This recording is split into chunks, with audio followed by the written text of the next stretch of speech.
So hello what's up, कैसे हैं आप सब। स्वागत है आप सबका टू दिस रिवीजन वीडियो जहां हम रिवाइज करेंगे बहुत ही प्यारा क्यूट सा topic of ICI professional ethics, that is NOCLAR. अब सर ये जो नोक्लार है इसके ऊपर आईसीआई का काफी फेवरेटिज्म बना हुआ है। हर अटेम्प्ट में ऑलमोस्ट प्रोफेशनल एथिक्स में एक क्वेश्चन नोक्लार का आ जाता है। इवन जो आपका एमटीपी आया अभी नवंबर 24 एग्जाम्स का, उसमें भी नोक्लार का क्वेश्चन था। अब सर नोक्लार का क्या मतलब है? सिंपल सी बात है, non compliance with laws and regulation. Sir हम लॉज एंड रेगुलेशन की बात ऐसे 250 में भी करते हैं, यहां भी करेंगे। दोनों में फर्क क्या है? Just give me 5 minutes and सारी की सारी बातें आपको क्लियर हो जाएंगी। अच्छा हाँ, वीडियो पे आगे बढ़ने से पहले मेरी आपसे रिक्वेस्ट है, वीडियो को लाइक जरूर कर देना सो दैट ये बाकी सीए फाइनल स्टूडेंट्स तक भी पहुंच सके। अब सर जब आप सीए बनते हो तो आपका दो ऑप्शन रहते हैं, या तो आप प्रैक्टिस करो या जॉब। जो सीए प्रैक्टिस करते हैं उनको कहते हैं सीए इन प्रैक्टिस, वो क्लाइंट्स को सर्व करते हैं। जो सर्विस में वो किसको सर्व कर रहे हैं? एम्प्लॉयर को। अब एक बात समझना, इनको क्या मिल गया? इनको एक non compliance with laws and regulation मिल गई। अब सर नोक्लार होता क्या है? तो इसको भी इन लोगों ने डिफाइन किया है, this is an act of omission और कमीशन। ओमिशन और कमीशन का मतलब है एक कंपनी को टीडीएस अगले महीने की 7 तारीख को डिपॉजिट कराना है, तो या तो उन्होंने डिपॉजिट ही नहीं कराया या डिले कर दिया इन डिपॉजिटिंग, या गलत अमाउंट डिपॉजिट कर दी। तो अगर ओमिट किया, नहीं किया, अगर कमीशन करी, गलत किया, दोनों ही केसेस में चाहे जानबूझ के करे या unintentionally, which is against the law, which is contrary to the law, उसको हम non compliance with laws and regulation बोल देंगे। तो ये डेफिनेशन बस आपने समझ के चलनी है। अब अगला सवाल, सर ये non compliance with laws and regulation करी किसने? उसी ने जिसके लिए आप काम कर रहे हो। अगर सीए इन प्रैक्टिस हो तो आपके क्लाइंट ने, अगर सीए इन सर्विस हो तो आपके एम्प्लॉयर ने। तो या तो क्लाइंट और एम्प्लॉयर ने, या फिर उनके अंदर के जो बदमाश बैठे हैं। अब लेवल बाय लेवल चलना, सबसे नीचे कौन होते हैं? एम्प्लॉइज। एम्प्लॉइज के ऊपर मैनेजमेंट। मैनेजमेंट के ऊपर कौन ओवरसाइट करता है? टीसीडब्ल्यूजी। तो जो एम्प्लॉइज है, मैनेजमेंट है और टीसीडब्ल्यूजी, इन्होंने कोई non compliance with laws and regulation करी है। अब एक लेवल और आगे चलते हैं। सर एक बात बताओ, हमको करना क्या है? अगर हमको कोई non compliance laws and regulation मिल जाती है तो हमको क्या एक्शन लेने हैं? यही सबसे इंपॉर्टेंट पार्ट है इस टॉपिक का। तो ये कहता है, एग्जांपल से समझना, आपका जो क्लाइंट है या फिर आपका जो एम्प्लॉयर है, आप किसी लिस्टेड एंटिटी के लिए काम कर रहे हो, वो लोग क्या कर रहे हैं पता है? Insider trading. वो कहीं ना कहीं इनसाइडर ट्रेडिंग कर रहे हैं, which is prohibited under SEBI act 1992। तो सबसे पहले मुझे बताओ, तुमको सेबी एक्ट 1992 आता है? उसके प्रोविजन आते हैं? बोलो नहीं सर। सर हमको नहीं आते। तो सबसे पहले हम क्या करेंगे? वही जो ऐसे 250 में करते थे, जब भी कोई नॉन कंप्लायंस की खुशबू आए या नॉन कंप्लायंस मिले तो अपन क्या करते हैं? Understand the matter. आपने सबसे पहले मैटर को समझना है, फिर उसके बाद एड्रेस करके चलना है कि मुझे करना क्या है। सो सबसे पहले अंडरस्टैंड किया, then address the matter. Address the matter यानी what are the actions that you as a chartered accountant need to take. Sir हमको नहीं पता हमको क्या एक्शन लेने चाहिए, क्या हमको इसके लिए लीगल एडवाइस ले लें? हाँ, आप एक लीगल एडवाइस ले सकते हो। तो सबसे पहले मैटर को समझो, फिर एड्रेस करने के लिए आपने ली एडवाइस। जैसे ही मैंने एडवाइस ली, मुझे बताया गया कि इसके बारे में ना सेबी को बताओ, इसके बारे में सेबी को बताओ। यानी जो आपने मैटर एड्रेस करने के लिए एक्शन लिए थे, अब आपको क्या लेना पड़ेगा? Further action. ये फर्दर एक्शन क्या है? वही जो बात मैंने आपको बताई, disclose to the appropriate authority. Example हमारे केस में सेबी, हम इसके बारे में सेबी को बताएंगे। बात समझ आती है? आती है सर। सर क्या सेबी को हर छोटी मोटी गलती बताएंगे या बड़ी बड़ी गलतियां? बड़ी बड़ी गलतियां। तो ये कहता है आप छोटी मोटी नॉन कंप्लायंस, छोटी मोटी ब्रीच नहीं बताओगे, इमिनेंट ब्रीच बताओगे। सारे बच्चे बोलो मेरे साथ, इमिनेंट ब्रीच बताएंगे। यानी अगर कोई ऐसी चीज हुई है जिससे कंपनी को बहुत ज्यादा दिक्कत आ सकती है, financially, non financially. Sir financially क्या दिक्कत आएगी? पेनल्टी लगेगी। नॉन फाइनेंशियली क्या दिक्कत आएगी? अगर आपको पता चले इन्फोसिस, टीसीएस, इस तरह की बड़ी बड़ी कंपनीज में इनसाइडर ट्रेडिंग हो रही है, क्या मैं बोल दूं कंपनी का नाम बदनाम हो जाएगा? हाँ। तो ये जो बदनामी होगी, this is a non financial serious consequence. तो ध्यान रखना, जब आप डिस्क्लोज की बात करोगे तो हर ब्रीच मत डिस्क्लोज करके आ जाना बाबू, आपने सिर्फ सीरियस कॉन्सिक्वेंसेस डिस्क्लोज करके चलने हैं। एंड लास्ट में वही जो एक हर ऑडिटर का जन्मसिद्ध अधिकार होता है, डॉक्यूमेंटेशन। अब डॉक्यूमेंटेशन क्या करना है कि इन दोनों ने क्या किया और तुमने क्या किया, इन दोनों ने क्या किया और तुमने क्या किया। सर ये दोनों कौन है? वही बदमाश, मैनेजमेंट और टीसीडब्ल्यूजी। इन दोनों ने मैटर पे कैसे रिस्पॉन्ड किया, फिर आपने एज अ अकाउंटेंट क्या एक्शन लिए। ये एक्शन किस पे बेस्ड होंगे? आपके जजमेंट और डिसीजन मेकिंग पे। तो जो भी आपका एक्शन, जजमेंट और डिसीजन से उसको डॉक्यूमेंट कर लेना। ये basically third party test pass करना चाहिए। सर आपने क्या बोला? थर्ड पार्टी टेस्ट पास करना चाहिए। थर्ड पार्टी टेस्ट का मतलब है क्या एक थर्ड पार्टी करती अगर ये दिक्कतें होती। So this your actions, judgement and decisions should pass a third party test. Got it? अब ये जो आप दोनों ने किया है मिलके, क्या आप इससे सेटिस्फाइड हो? क्या आप इससे सेटिस्फाइड हो कि जो पब्लिक को लेके आपकी रिस्पॉन्सिबिलिटी है वो आपने अच्छे से निभा दी? तो अगला पॉइंट ये कहता है, is the accountant satisfied about the public responsibility being fulfilled? क्या ये बेसिक बातें क्लियर है? हाँ सर, ये बेसिक बातें हमको एकदम बढ़िया तरीके से क्लियर है। अब सर इसके बाद एक टॉपिक आता है, क्या ये जो नोक्लार वाले प्रोविजंस हैं to report the matters, to disclose the matter, ये सारे चार्टर्ड अकाउंटेंट्स पे एप्लीकेबल है? Answer is no. हमारा जो सीए एक्ट है 1949, इसमें जो काउंसिल है इसने डिसाइड किया कि ऑल ओवर द वर्ल्ड तो ये सारे अकाउंटेंट्स पे एप्लीकेबल होते हैं, सारे असाइनमेंट्स पे एप्लीकेबल होते हैं, बट जब इंडिया की बात होगी तो हम लिस्टेड एंटिटीज पे फोकस करेंगे। तो ये कहता है as a CA in practice, अगर आप ऑडिट कर रहे हो, मतलब रिव्यू के केस में ये एप्लीकेबल नहीं है, अदर अश्योरेंस एंगेजमेंट पे एप्लीकेबल नहीं है, सिर्फ और सिर्फ ऑडिट पे।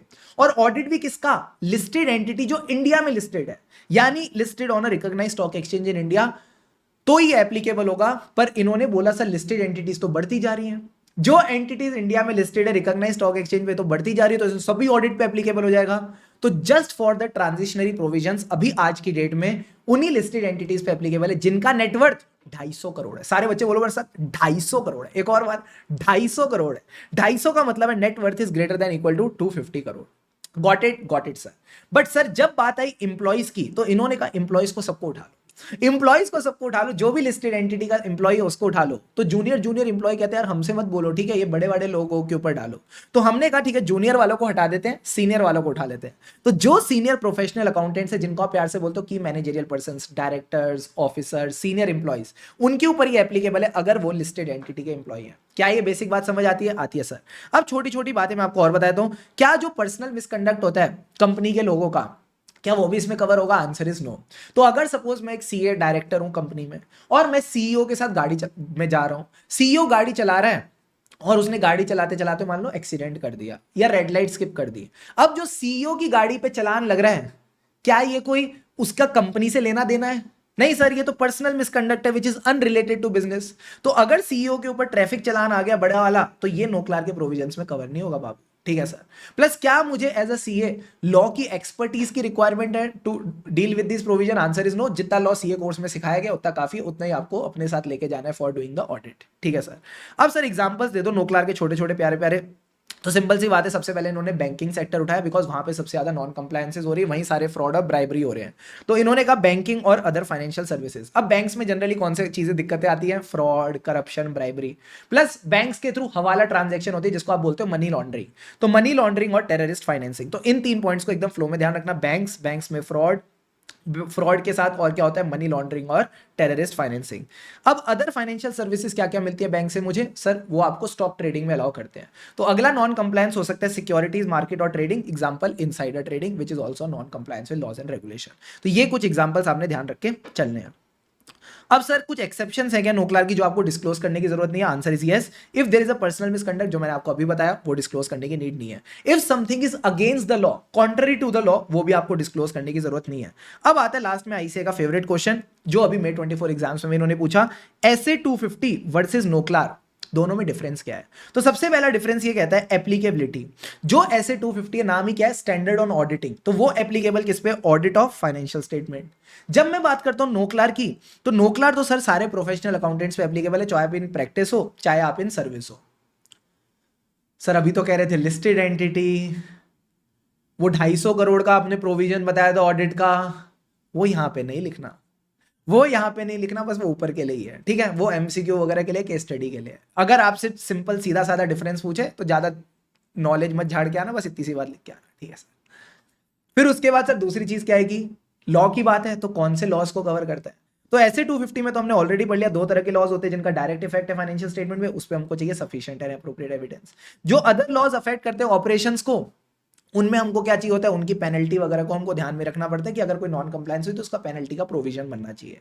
तो ये 2 तरह के लॉज की बात करता है, ऐसे 250 डायरेक्ट और अदर्स। नोक्लार भी यही कहता है, नोक्लार भी सिमिलर है ऐसे 250 से इस पॉइंट तक, बट नोक्लार फोकस करता है serious harms, serious consequences of imminent breach. तो ये कहता है हम उन नॉन कंप्लायंस पे फोकस करते हैं विच कॉज, सर क्या कॉज करते हैं? सब्सटेंशियल हार्म फाइनेंशियल और नॉन फाइनेंशियल टर्म्स में। तो 2 बातें आपको ध्यान रखनी है। अभी तक बताओ मैंने क्या क्या बताया? एप्लीकेबिलिटी, और उसके पहले मैंने क्या बताया था? सर एप्लीकेबिलिटी के बाद आपने लॉ बता दिया। अब तीसरी चीज है क्या ये स्टेक होल्डर्स को डिफाइन करता है? यानी लॉज को तो डिफाइन करता है, बट क्या ये स्टेक होल्डर्स को भी डिफाइन करता है? तो अगर ऐसे 250 की बात की जाए तो वो स्टेक होल्डर्स को डिफाइन नहीं करते, बट जब मैं नोक्लार की बात करता हूं तो ये कहते हैं हाँ स्टेक होल्डर्स हैं, अंदर वाले बाहर वाले। कंपनी के अंदर होते हैं एम्प्लॉइज, बाहर होते हैं जिनसे पैसा आता है, इन्वेस्टर्स, क्रेडिटर्स और जनरल पब्लिक। ठीक है, सॉरी। अब सर लॉज में डिस्क्लोज भी तो करना होता है, तो इन दोनों पॉइंट्स को साथ ध्यान रखना। ऐसे 250 कहता है कि हमको कोई डिस्क्लोज वगैरह नहीं करना है एप्रोप्रिएट अथॉरिटी को। सर क्यों झूठ बोल रहे हो?